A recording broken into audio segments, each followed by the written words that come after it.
Na koprski Bonifiki je potekal dvoboj med domačim Koprom in novomeško Krko. Ekipi sta na drugem koncu lestvice. Koper se bori za prvo mesto, Krka pa za 9. mesto, ki še ohranja ekipo v play-offu za prvo ligo.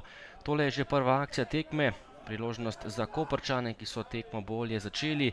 Ivetič je poskušal z leve, na pravem mestu pa Matko Obradovič, ki je žogo uspel zadržati.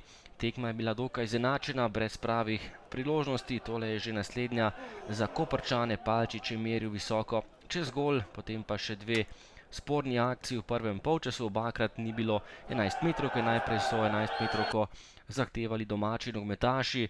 Tokrat ni piskal glavni sodnik tekme Bojan Mertik, tudi na drugi strani pa so Novomeščani zahtevali metrovko. Tokrat ni bilo prekrška in prvi polčas je končal neodločeno, brez zadetkov, 0-0. Takoj v drugem polčasu pa najprej priložnost za Kanarčke, najprej prosti strel in predložek z desne. Čovilo pa je bil na pravem mestu in popeljal Koper do prednosti 1-0. Lepa podaja Galešiča, Čovilo pa na pravem mestu in vodstvo za domače nogometaše. V 55. minuti še enkrat prekinitev, nov kot in spet najvišji Čovilo. Visoko je skočil pred vrati Obradoviča in povišal prednost Koprčanov na 2-0.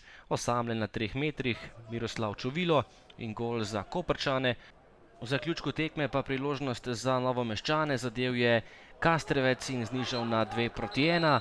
Gol za Krko v 90. minuti, potem pa še v sodniškem podaljšku tekme proti napad za Koper, priložnost za piko na i in povišene prednosti. Palčič je bil sam pred golom, že premagal Obradoviča, žoga pa je končala v vratnici in potem se je nazaj odbilo polje. Tekma se je končala Koper, Krka na koncu 2-1.